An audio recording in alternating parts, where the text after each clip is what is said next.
أعوذ بالله من الشيطان الرجيم. بسم الله الرحمن الرحيم. الحمد لله رب العالمين الرحمن الرحيم.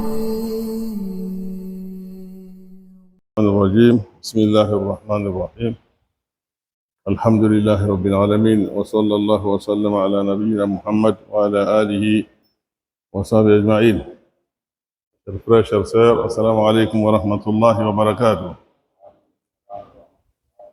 Alhamdulillah, nous remercions Allah subhanahu wa ta'ala et dans sa grâce et sa miséricorde nous permet de nous retrouver ce soir pour continuer notre tafsir sur le sujet qu'on a abordé hier, qu'on a entamé hier, relativement au veuvage, au statut de la veuve en islam, des questions liées à ces phénomènes, à cet acte d'adoration. Voilà, c'est un acte d'adoration, c'est une prescription divine.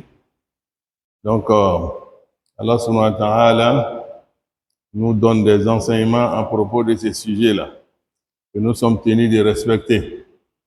Donc, alhamdulillah, donc, nous étions hier dans la sourate 2, la vache, dans les versets 234-235.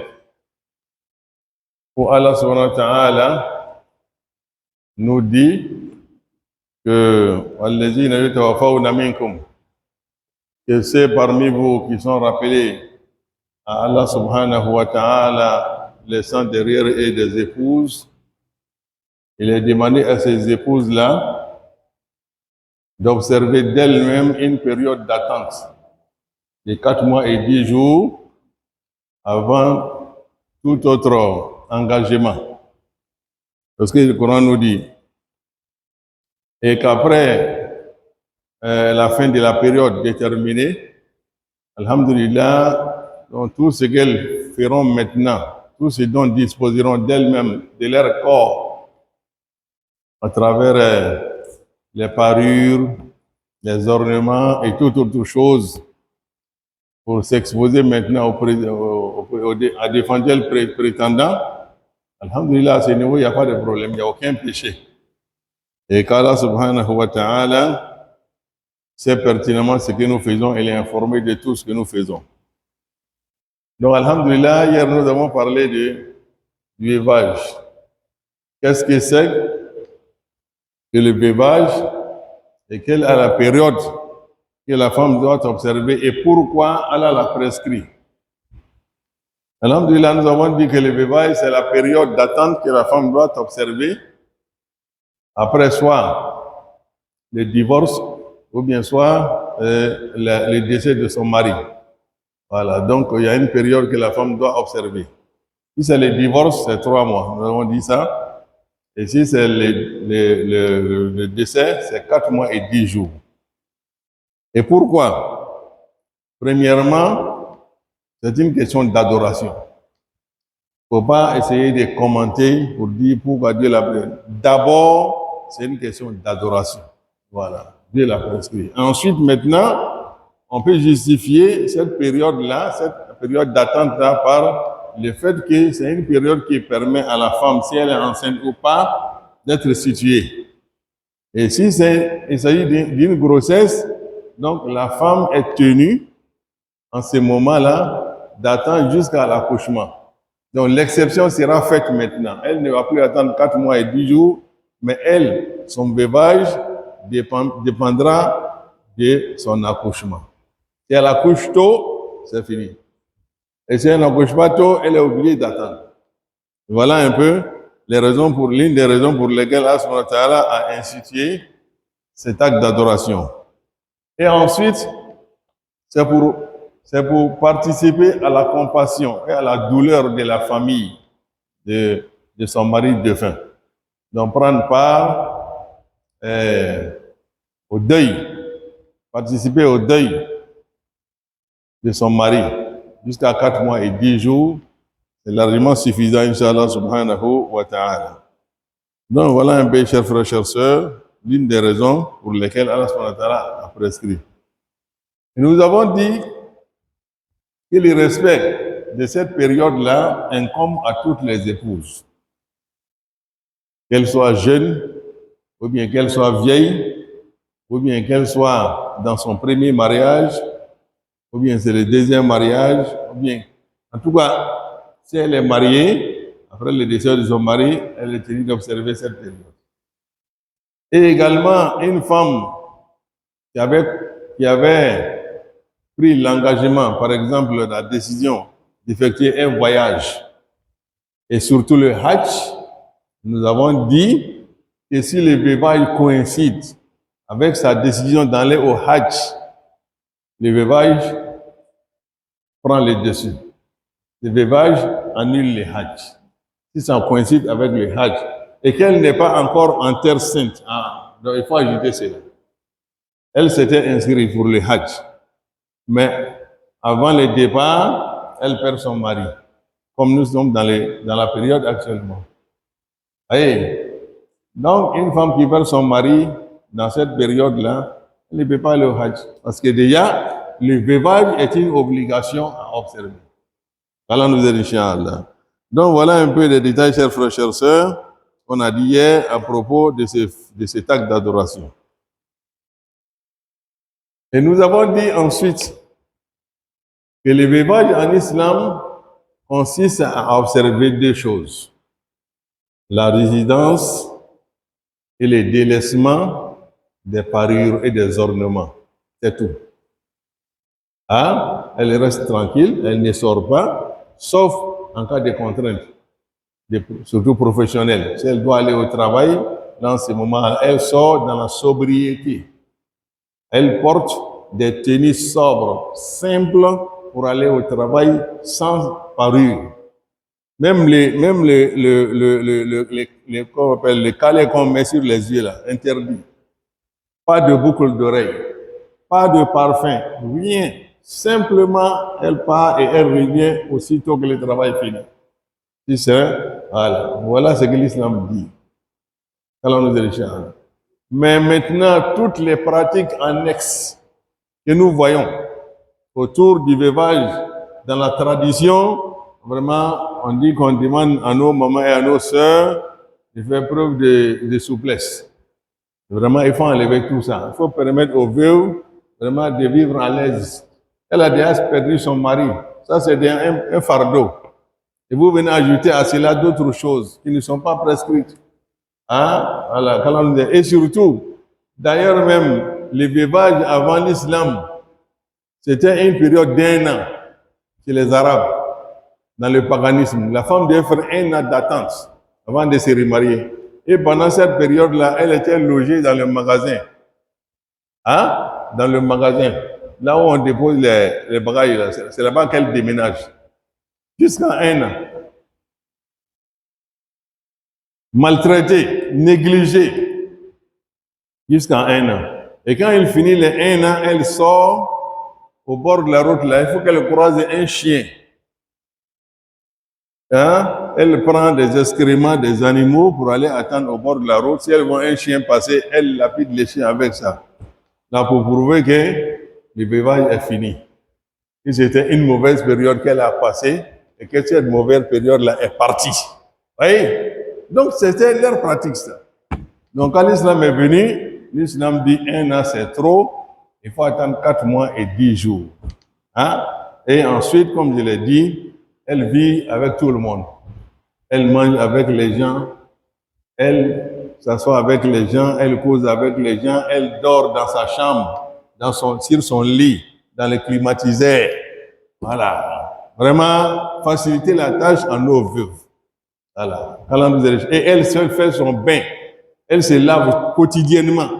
Pas avec un savon parfumé, mais elle se lave tous les jours. Parce qu'on voit que même pour ça, même ce sont des jours fixés dans la semaine.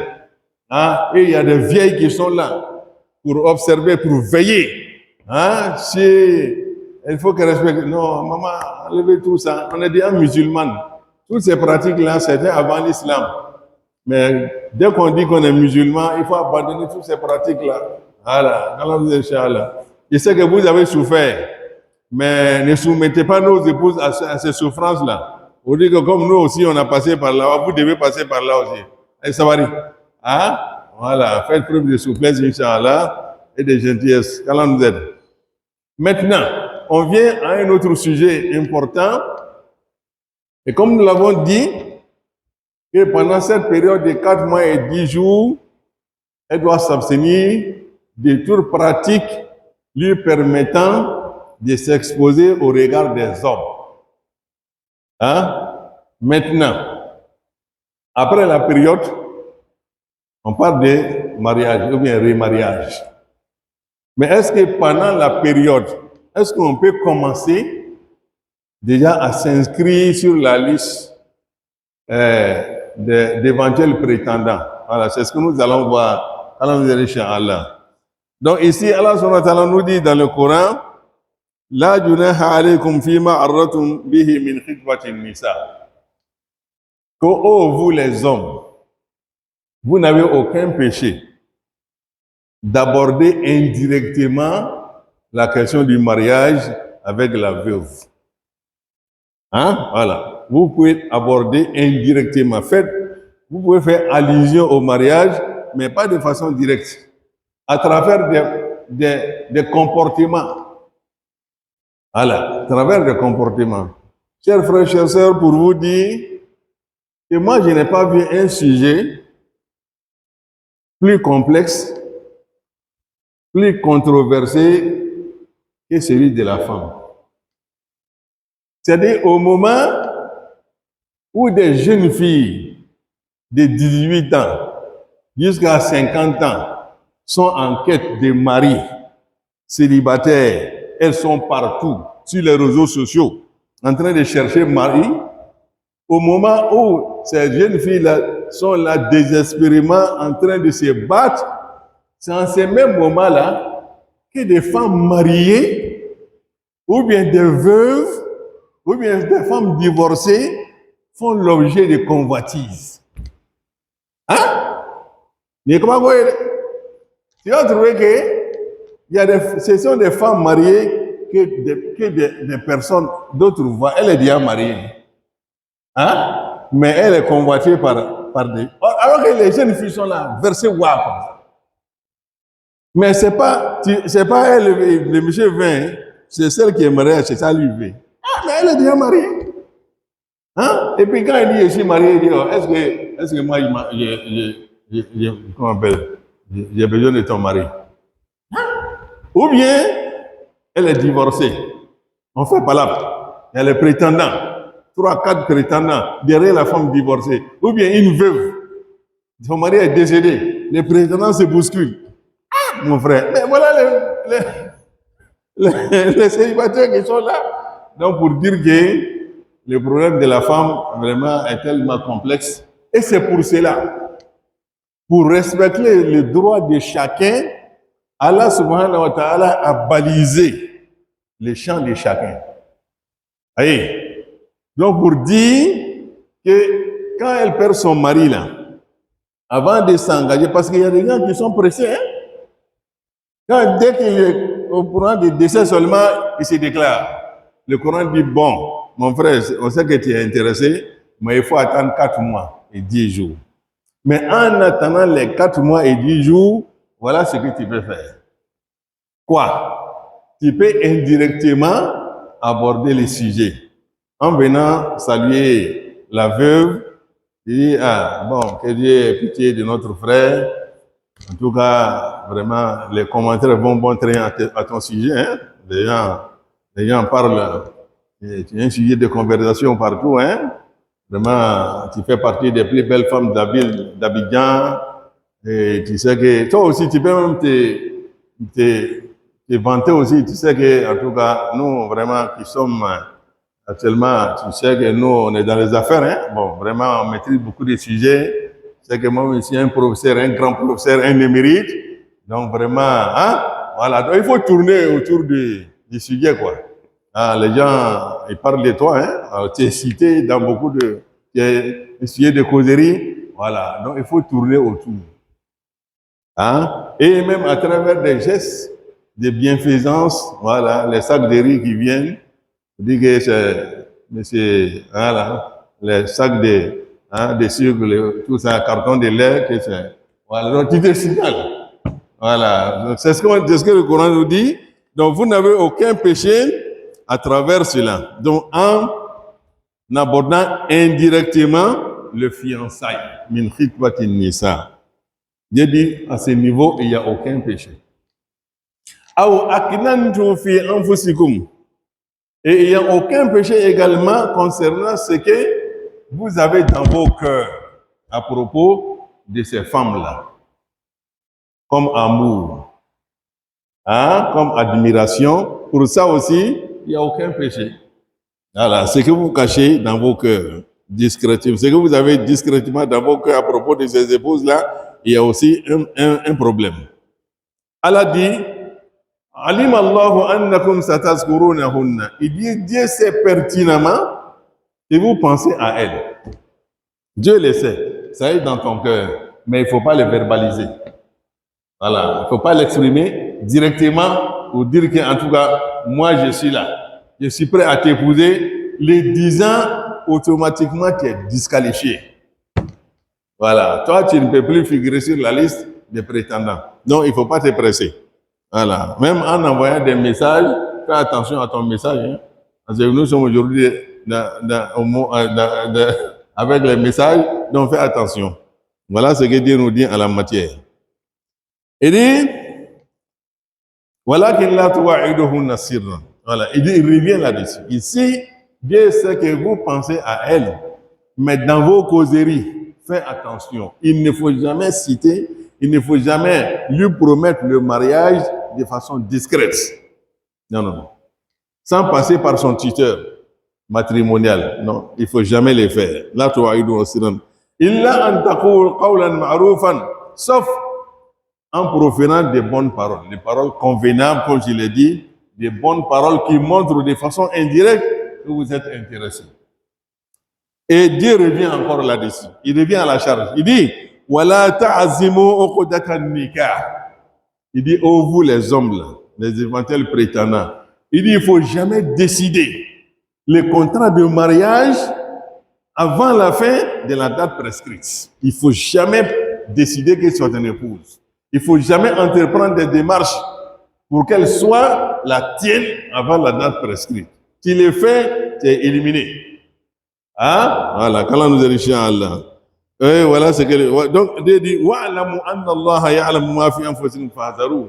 Il dit, sachez que Dieu sait ce qui est dans vos cœurs. Donc, faites attention, craignez-le dans vos propos et dans vos gestes. Wa'alamu anna Allah ghafurun halim. Et sachez qu'Allah subhanahu wa ta'ala est pardonneur. qu'Allah nous pardonne tous nos fautes et nos insuffisances, chers frères, chers sœurs. Donc voilà, en un mot, chers frères, chers sœurs, Allah subhanahu wa ta'ala, les enseignements qu'Allah nous donne à propos de la veuve, du fiançailles dont vous projetez.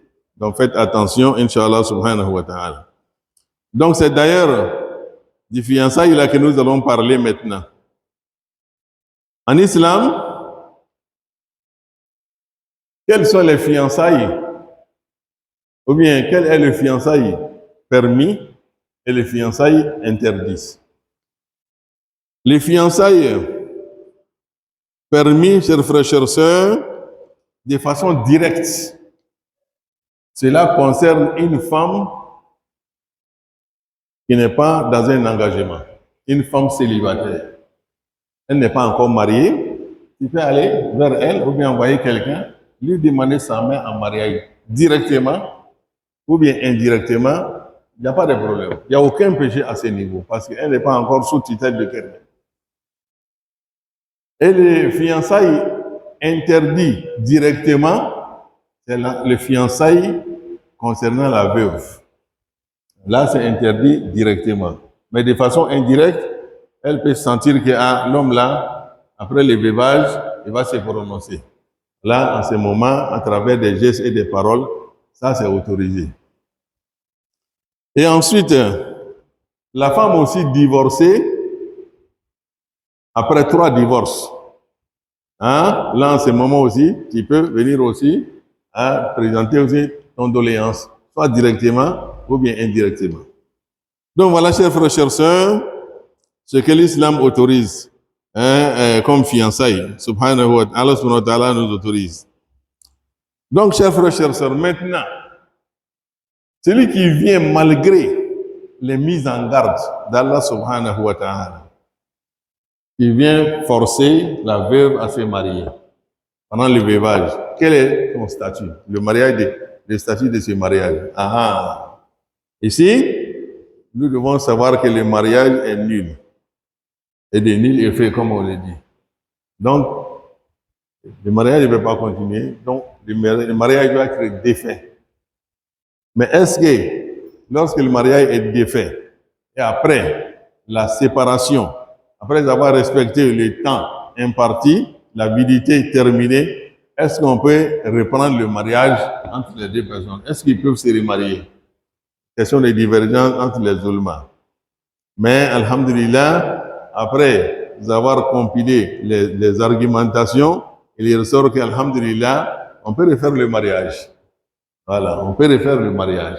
Allah nous aide, Inch'Allah, nous donne la bonne compréhension de ces enseignements-là, chers frères, chers sœurs. Donc voilà, en résumé, les questions relatives au veuvage en islam. Et je reviens là-dessus pour dire que d'abord, c'est un acte d'adoration. C'est un enseignement divin. Et c'est une obligation. Ce n'est pas facultatif, hein? Et ce n'est pas 40 jours, mais c'est 4 mois et 10 jours. Et quel que soit le statut de la femme, si son mari décède là, elle reprend les 4 mois et 10 jours. Ce n'est pas seulement à son premier mariage. Voilà, quel que soit le nombre de mariages, après le décès du mari, elle observe les 4 mois et 10 jours. Donc voilà un peu, chers frères, chers sœurs, le veuvage en islam. C'est le volet. C'est ça.